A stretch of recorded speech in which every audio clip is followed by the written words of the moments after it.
حضرت زکریا علیہ السلام کی دعا ہے۔ ان کے ہاں کوئی اولاد نہیں تھی، تو انہوں نے یہ دعا مانگی تھی، اور اس کے نتیجے میں اللہ تبارک و تعالی نے ان کو حضرت یحییٰ علیہ السلام کی شکل میں اولاد عطا فرمائی۔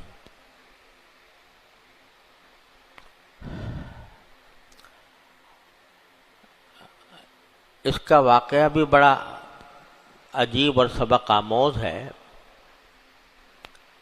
اصل میں بیت المقدس جو حضرت سلیمان علیہ السلام نے تعمیر کیا تھا، اس بیت المقدس میں مختلف انبیاء کرام علیہم السلام آ کر عبادت کرتے رہے۔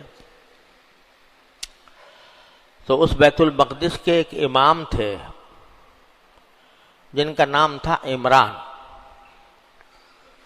اور انہی کے نام پر سورہ آل عمران نازل ہوئی ہے، عمران کی اولاد۔ عمران کی اہلیہ تھیں، ان کا نام تھا حنہ رضی اللہ تعالی عنہا۔ یہ بڑی عبادت گزار خاتون تھی۔ بیت المقدس کی امامت بڑے اونچے درجے کا مقام تھا، بڑا اونچا منصب تھا۔ ان کے شوہر بیت المقدس میں امامت کے منصب پر فائز تھے، اور یہ حضرت حنہ رضی اللہ تعالی عنہا، ان کی اہلیہ، یہ بڑی عابد و زاہد اور بہت زیادہ عبادت گزار خاتون تھیں۔ تو انہوں نے اللہ تبارک و تعالی سے ایک نظر مانی۔ ان کے بچہ کوئی پیدا ہونے والا تھا، حالت حمل میں تھیں، تو یہ نظر مانی کہ میرا جو بچہ پیدا ہوگا اس کو میں بیت المقدس کی خدمت کے لیے اور بیت المقدس میں عبادت کرنے کے لیے وقف کر دوں گی۔ مستقل اس کا کام یہی ہوگا کہ وہ بیت المقدس کی خدمت کریں۔ اور دعا کرتے ہوئے فرمایا کہ اب میں یہ نظر کر رہی ہوں، اور میری اس نظر کو اللہ آپ قبول فرما لیجئے۔ تو اللہ تعالیٰ کا کرنا ایسا ہوا کہ جب ان کے ہاں ولادت ہوئی تو بچی کی ولادت ہوئی، حضرت مریم علیہ السلام کی۔ تو ان کو توقع یہ تھی کہ جو میں نے نظر مانی ہے وہ ایک بچے کی مانی ہے، کہ جب بچہ ہوگا تو میں اس کو بیت المقدس کی خدمت کے لیے وقف کروں گی۔ لیکن یہ تو بچی ہو گئی۔ اب بچی جو ہے وہ کام نہیں کر سکتی جو بچہ کر سکتا تھا خدمت میں۔ تو جب ولادت ہوئی بچی کی تو حضرت حنہ نے باری تعالیٰ سے یہ تعجب کے ساتھ پوچھا کہ ربی انی وضعتھا انثی، میں نے تو بچی پیدا کر دی ہے، ولیس الذکر کالانثی، اور جو مذکر بچہ ہوتا تو وہ اس کی شان اور ہوتی، یہ خاتون ہیں، ان کی شان کیا ہوگی؟ لیکن اللہ تبارک و تعالیٰ کو کچھ اور ہی منظور تھا۔ اللہ تبارک و تعالیٰ نے حضرت مریم کو بڑی عجیب انداز سے ان کی پرورش فرمائی۔ وَأَنبَتَهَا نَبَاتًا حَسَنًا، قرآن کریم میں آتا ہے۔ پرورش کی جب بڑی ہوئیں تو ان کو حسب نظر حضرت حنہ نے بیت المقدس کے ساتھ وابستہ کر دیا۔ ایک چھوٹا سا حجرہ وہاں پر بنا دیا حضرت عمران نے، جس کے اندر حضرت مریم تنہائی میں عبادت کیا کرتی تھی۔ اللہ تبارک و تعالیٰ کو ان کی خاص پرورش کرنی تھی، ان سے حضرت عیسیٰ علیہ السلام کو پیدا کر کے دکھانا تھا، تو شروع سے وہ عبادت میں مشغول رہتی تھی. اور عبادت میں ایک عجیب معاملہ یہ تھا کہ جس حجرے میں یہ عبادت کرتی تھیں تو وہاں بے موسم کے پھل اللہ تبارک و تعالیٰ بھیج دیا کرتا تھا. جن پھلوں کا ابھی موسم نہیں ہے، کہیں بازار میں بھی نہیں مل رہا ہے، کسی کے پاس موجود نہیں ہے، وہ حضرت مریم کے پاس اللہ تبارک و تعالیٰ اپنے فرشتوں کے ذریعے، اپنی قدرت کاملہ کے ذریعے وہاں پر بھیج دیتے تھے. دوسری طرف حضرت حنہ کی ایک بہن تھی اور ان کا نام تھا علی شبع. روایتوں میں ان کا نام آتا ہے علی شبع.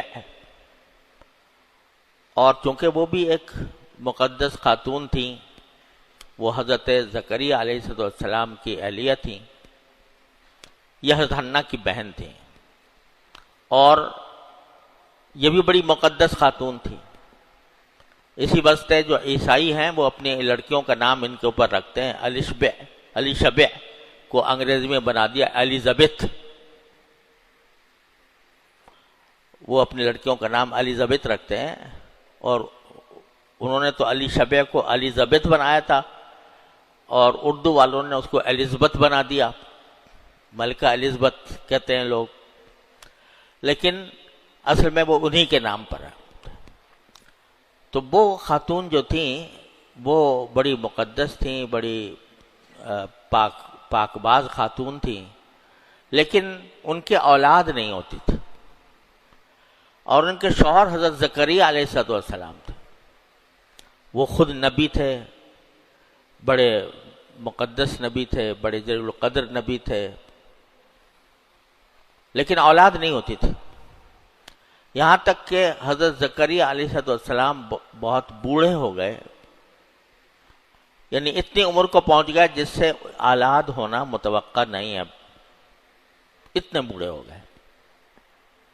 اب یہ حضرت زکریا علیہ السلام کا معاملہ یہ تھا کہ جب حضرت مریم کی ولادت ہوئی تو حضرت مریم بیت المقدس کے لیے وقف کی گئی تھیں، تو ان کی کفالت کے لیے، یعنی کون ان کی سرپرست کرے، کون ان کی کفالت کرے، اس کے بارے میں کچھ اختلاف ہو گیا تھا. تو لوگوں نے قرعہ ڈالا تھا، اور قرعہ ڈالنے کا طریقہ یہ رکھا تھا کہ قلم پھینکیں گے، جس کا قلم جو ہے وہ بہاؤ کے مختلف سمت میں جائے گا وہ کفیل بن جائے گا. حضرت زکریا علیہ السلام کا قلم اسی طرح الٹی سمت میں بہنے لگا، تو سب نے فیصلہ کیا کہ زکریا علیہ السلام ان کے کفیل ہوں گے. اب حضرت زکریا علیہ السلام ایک طرح سے حضرت مریم کے خالو بھی تھے، کیونکہ آپ کی اہلیہ حضرت حنہ مریم کی والدہ کی بہن تھیں. اس لحاظ سے بھی وہ کفالت کے حقدار تھے، تو وہ کفالت کرتے تھے اور دیکھ بھال کیا کرتے تھے حضرت مریم کی. مختلف اوقات میں جا کر اس کے حالات معلوم کرتے تھے وغیرہ. تو ایک مرتبہ جب تشریف لے گئے حضرت مریم کو دیکھنے کے لیے، حضرت مریم اپنی عبادت گاہ میں عبادت کر رہی تھی، دیکھا تو سامنے پھل پڑے ہوئے ہیں حضرت مریم کے سامنے، اور پھل بھی وہ جو کہ موسم کے نہیں تھے، بے موسم پھل سامنے پڑے ہوئے تھے. تو حضرت زکریا کو بڑا تعجب ہوا کہ موسم کے خلاف جو پھل ساری دنیا میں اس وقت موجود نہیں ہیں، یہ ان کے پاس کیسے آئے؟ تو قرآن کریم خود واقعہ بتاتا ہے کہ انا لکی قال انا لکی ھذا، پوچھا تمہارے پاس یہ پھل کہاں سے آ گئے؟ تو حضرت مریم نے جواب دیا کہ قالت ہوا من عند اللہ، کہا یہ اللہ تعالیٰ کی طرف سے آئے ہیں. جب دیکھا کہ اللہ تبارک و تعالیٰ نے بغیر موسم کے یہ پھل پیدا کر کے حضرت مریم کے پاس بھیج دیے ہیں، تو اسی وقت ذہن میں یہ خیال آیا حضرت زکریا علیہ السلام کے کہ جو ذات موسم کے بغیر بے موسم پھل پیدا کر سکتی ہے، وہ بے موسم اولاد بھی دے سکتی ہے۔ تو وہاں سے انہوں نے دعا مانگنی شروع کی کہ یا اللہ میں بے اولاد ہوں، مجھے کوئی اچھی اولاد عطا فرما دیجیے۔ اور اولاد کی جو خواہش تھی اس بڑھاپے میں، جبکہ اہلیہ جو تھیں ان کے بارے میں قرآن کریم نے خود کہا ہے کہ وہ بانجھ تھیں، تو اس لیے حضرت زکریا علیہ السلام کو جو خواہش تھی وہ صرف اس وجہ سے نہیں کہ میری کوئی اولاد پیدا ہو جائے، بلکہ خواہش اصل میں یہ تھی کہ ان کے بھائیوں میں اور بھتیجوں میں کوئی بھی شخص ایسا نہیں تھا جو نبوت کی، علم و معرفت کی، دین کی میراث پائے۔ تو ان حضرت زکریا علیہ السلام بنی اسرائیل میں سے تھے، بنی اسرائیل کے بڑے جلیل القدر نبی تھے، اور آپ نبوت کا پیغام دنیا تک پہنچانے کے لیے تشریف لائے تھے۔ اب صورتحال یہ تھی کہ ان کے خاندان میں ظاہر عام طور پر جو یا تو اولاد ہوتی ہے وہ اپنے باپ کا علم، اس کا دین اس کو سنبھالتی ہے، یا پھر بھائی ہوتے ہیں یا بھتیجے ہوتے ہیں۔ تو جو بھائیوں اور بھتیجوں کا حال یہ تھا کہ ان کو کچھ پرواہ نہیں تھی دین کی، اور دین کا پیغام پھیلانے کی اور نبوت کے فرائض انجام دینے کی ان میں صلاحیت ہی نہیں تھی۔ تو قرآن کریم میں آتا ہے کہ حضرت زکریا علیہ السلام نے یہ جو خواہش تھی اولاد کی، اس کی وجہ بھی بیان کی اللہ تعالیٰ کے سامنے، انی خفت الموالی من ورائی، کہ میرے مرنے کے بعد جو میرے بھائی بند ہوں گے وہ ان سے مجھے خوف ہے۔ کیا خوف ہے؟ کہ یہ نبوت کی وہ وراثت جو حضرت یعقوب علیہ السلام کے وقت سے چلی آ رہی ہے، وہ اس کو سنبھال نہیں سکیں گے، لہذا مجھے ایسا چاہیے کہ جو صحیح میرا وارث بن سکے۔ وارث اس معنی میں نہیں کہ مال دولت کا وارث ہو، انبیاء کرام کی وراثت جاری نہیں ہوتی، لیکن ایسا وارث بنے جو میرے علم کا وارث ہو، میرے دعوت کا وارث ہو، جو میرے دین کے کام ہیں ان کا وارث ہو، ان کو سنبھالے، ان کو آگے بڑھائے۔ تو سورہ مریم میں غالباً یہ فرمایا حبلی من لدنک ولیًا یرثنی ویرث من آل یعقوب، ایسا مجھے ولی دے دیجئے کہ جو میرا بھی وارث ہو، اور حضرت یعقوب علیہ السلام کی اولاد میں جو نبوت چلی آ رہی ہے اور جو علم و معرفت چلا آ رہا ہے اس کا وارث بنے۔ یہ دعائیں کی تو اللہ تبارک و تعالیٰ نے حضرت یحییٰ علیہ السلام کی شکل میں ان کی دعا قبول کی۔ ابھی عجیب بات ہے کہ ایک طرف تو حضرت زکریا علیہ السلام نے دعائیں مانگی، اور دعائیں بھی قرآن کریم میں مختلف انداز میں منقول ہیں۔ جب حضرت مریم کے پاس بے موسم پھل دیکھے تھے تو اس وقت جو قرآن کریم نے ذکر کیا ہے کہ قالت هو من عند اللہ، تو وہاں پر قرآن کہتا ہے ہنالک دعا زکریا ربہ، کیسے ہے؟ ہنالک دعا زکریا ربہ رب ہب لی من لدنک ذریۃ طیبہ، کہ اے پروردگار مجھے اپنے پاس سے، من لدنک اپنے پاس سے مجھے پاکیزہ اولاد دے دیجئے۔ وہاں تو یہ ہے، اور دوسری طرف جو دوسری جگہ جو سورہ مریم کے شروع میں ہے، ذکر رحمت ربک عبدہ زکریا اذ نادى ربہ نداء خفیا، وہاں اللہ تعالیٰ نے ان کی مناجات کا ایک منظر کھینچا ہے. سورت کا آغاز ہی اس سے کیا، کاف ہا یا عین صاد ذکر رحمت ربک عبدہ زکریا. اس سورت میں ہم تذکرہ کر رہے ہیں آپ کے اپنی ذکر رحمت ربک کہ آپ کے پروردگار نے اپنے بندے زکریا پر جو رحمت کی تھی اس کا تذکرہ کر رہے ہیں. اور پھر آگے بڑے خوبصورت اور پیارے الفاظ میں فرمایا اذ نادى ربہ نداء خفیا. اس وقت کا ہم تذکرہ کر رہے ہیں جبکہ حضرت زکریا علیہ السلام نے اپنے پروردگار کو آواز دی تھی دھیرے دھیرے. یعنی ایک تو یہ ہے کہ آدمی چیخ چیخ کر دعا مانگے نہیں، بلکہ عاجزی کے ساتھ خفیہ چھپے ہوئے انداز میں ہم کو پکارا تھا. اسی سے علماء کرام نے یہ فرمایا کہ دعا میں اور ذکر میں افضل یہ ہے کہ وہ خفی ہو، یعنی آہستہ آواز سے ہو، بلند آواز سے نہیں بلکہ آہستہ آواز سے. اب یہ اذ نادى ربہ نداء خفیا، یہ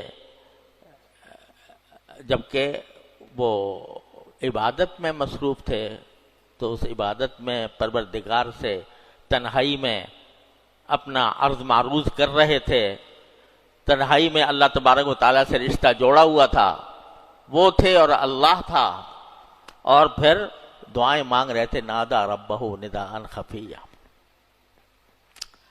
کیا ہوا کہ رب ان دعا کیا آواز کیا دی؟ رب انی وہن العظم منی،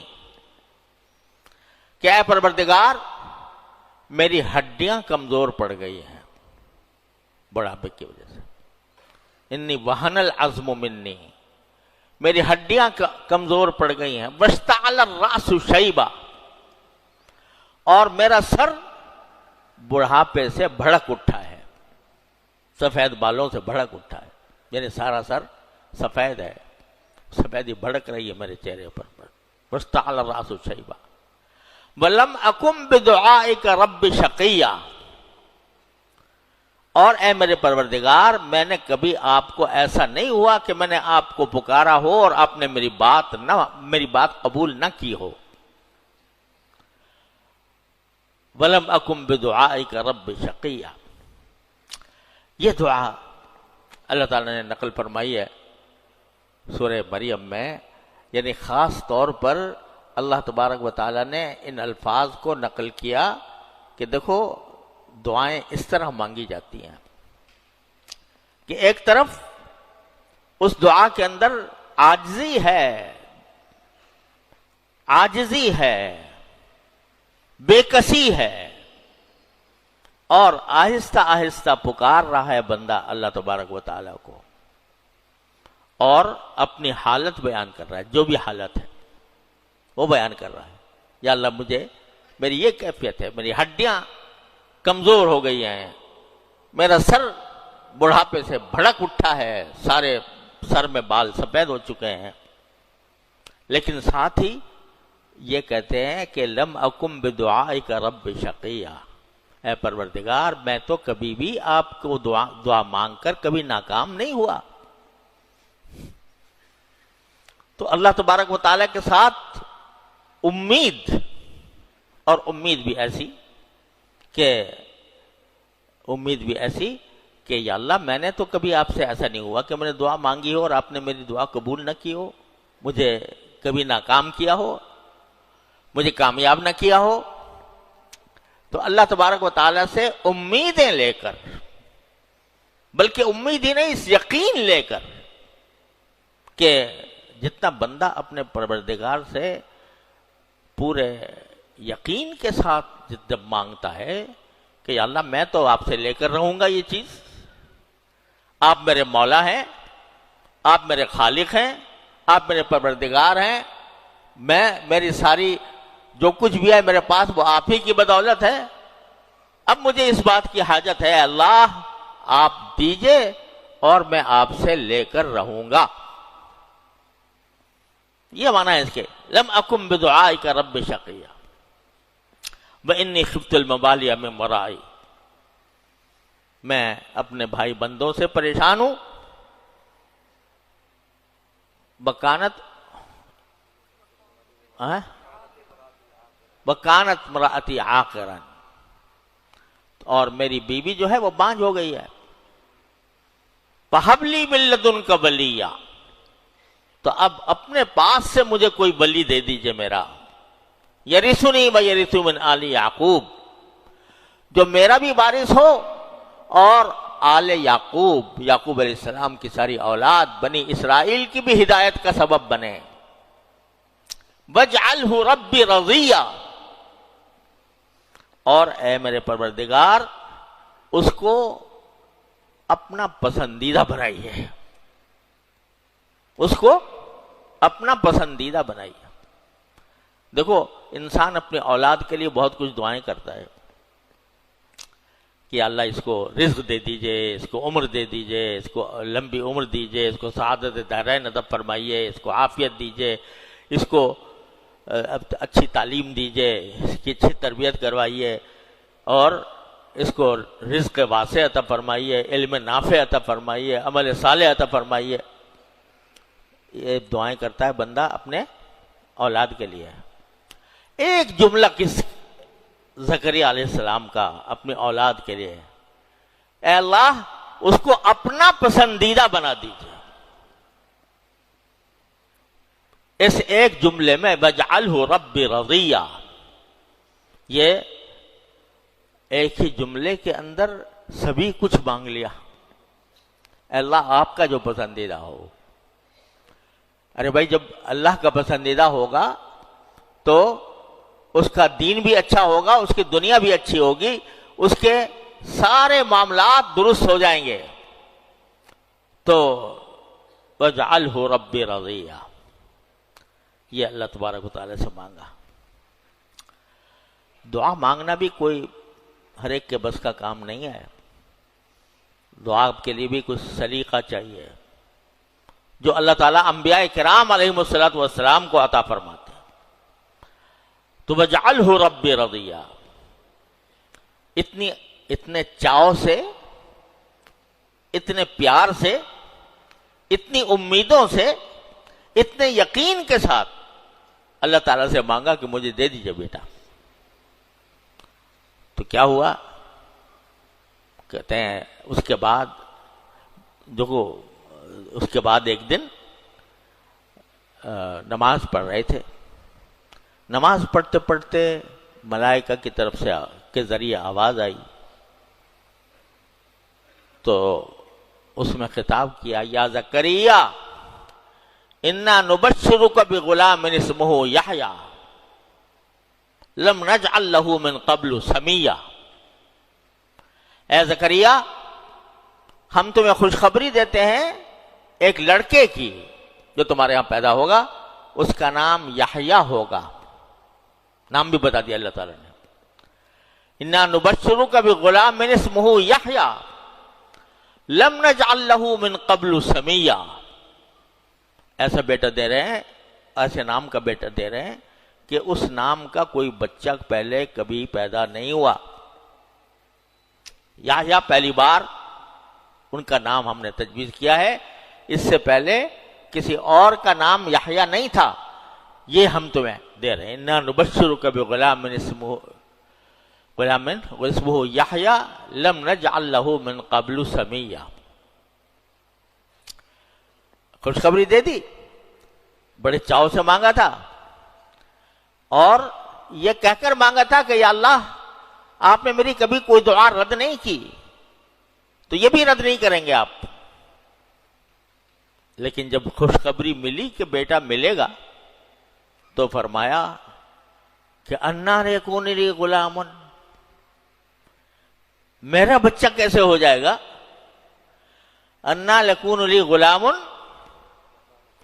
وکانت امراتی عاقرا وقد بلغت من الکبر عتیہ. ایک طرف مانگ رہے ہیں، مانگ کے کہتے ہیں کہ جب اللہ تعالیٰ کہتے ہیں دے دیا لاؤ تمہیں بیٹا، کہتے ہیں یا اللہ کیسے ہوگا، میرے بچہ کیسے ہوگا، اور میری بیوی تو بانجھ ہے، اور میں بڑھاپے میں آخری حد کو پہنچ چکا ہوں، وقت بلغت من الکبر عتیہ۔ تو دماغ میں یہ حضرت شاہ عبد القادر صاحب رحمۃ اللہ علیہ کا مجھے یاد ہے، حضرت شاہ عبد القادر صاحب دہلوی رحمۃ اللہ علیہ کا جو چھوٹی سی تفسیر ہے نا موضوع القرآن، تو اس میں بعض اوقات بڑے پیارے جملے لکھتے ہیں حضرت شاہ صاحب۔ تو اس آیت میں جہاں پر کہ حضرت زکریا علیہ السلام نے تعجب کا اظہار کیا کہ یا اللہ کیسے ہوگا، تو اس پر لکھا مانگتے تعجب نہ آیا، جب کہا کہ دیں گے تب تعجب کیا۔ مانگتے تعجب نہ آیا، یعنی جب مانگ رہے تھے اس وقت کوئی تعجب نہیں کیا کہ بھئی یہ کیسے ہوگا، لیکن جب اللہ نے کہہ دیا کہ ہاں دیں گے تب تعجب کیا۔ تو وہ تعجب در حقیقت باری تعالیٰ کی قدرت کاملہ کا اعتراف تھا۔ حقیقت میں وہ تعجب باری تعالیٰ کی قدرت کاملہ کا اعتراف تھا کہ یا اللہ یہ کیسے ہو جائے گا، آپ کی بظاہر اسباب دنیا اسباب کے ماتحت تو کوئی صورت نظر آتی نہیں، لیکن آپ نے یہ وعدہ کیا تو ہوگا تو صحیح، لیکن کیسے ہوگا؟ یہ آپ کی قدرت کاملہ کا کیا ٹھکانہ ہے کہ آپ میری اس دعا کو قبول کر کے وہ کام کر رہے ہیں کہ جو دنیا میں متصور نہیں آئے، کیسے ہو جائے گا؟ اور بعض مفسرین نے یہ کہا کہ یہ مطلب یہ تھا کہ آیا میں جوان ہو جاؤں گا یا میری بیوی جو ہے اس کا بانجھ پن دور ہو جائے گا، کیا ہوگا؟ باری تعالیٰ کیا فرماتے ہیں، قال کذالک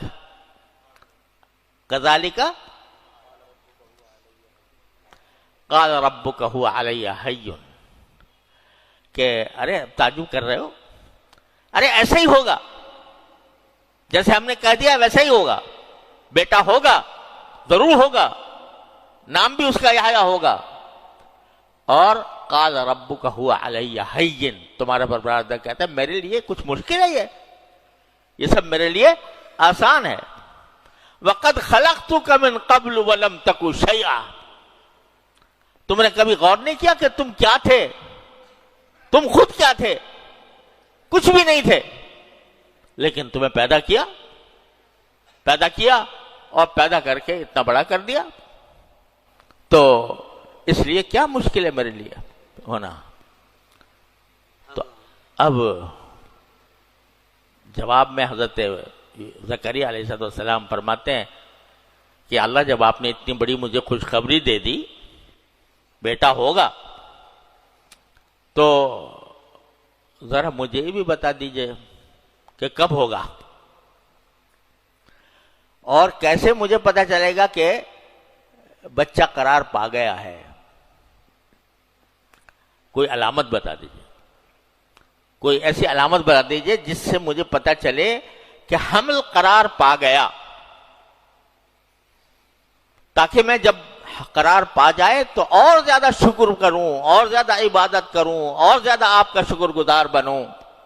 اس لیے مجھے کوئی نشانی بتا دیجئے کہ وہ جب نشانی آئے تو میں سمجھ جاؤں کہ بچہ قرار پا گیا ہے۔ قال رب اجعل لی آیہ، میرے لیے کوئی نشانی بنا دیجئے۔ قال آیتک اللہ تکلم الناس ثلاث لیال سویہ،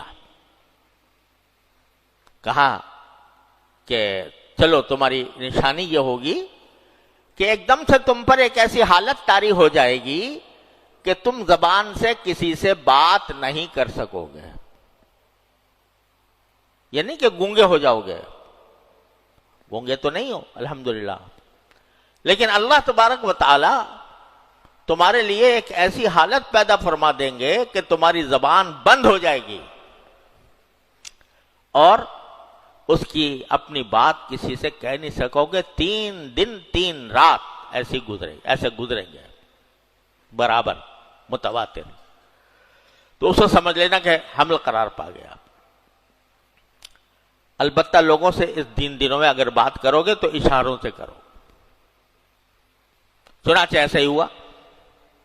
وقت ایسا آیا کہ حضرت زکریا علیہ السلام کی زبان بند ہو گئی, کچھ بول نہیں سکتے تھے, اشاروں سے بات کرتے تھے. تو باہر نکل کر جو اپنے متعلقین تھے ان سے کہا کہ اشارے میں کہ بھائی جو نشانی مجھے بتائی گئی تھی وہ ہو گئی ہے اور بچہ قرار پا گیا ہے. سبحوا بحمد کیا ہے فاوحى الیہم ان سبحوا بکرۃ وعشیہ. اشارہ کیا کہ اب تم تسبیح میں لگ جاؤ, اللہ کی تسبیح اور ذکر میں لگ جاؤ, صبح شام تسبیح میں لگ جاؤ یہاں تک کہ وہ بچہ پیدا ہو جائے. تو اس طرح اللہ تبارک و تعالیٰ نے وہ بیٹا عطا فرمایا.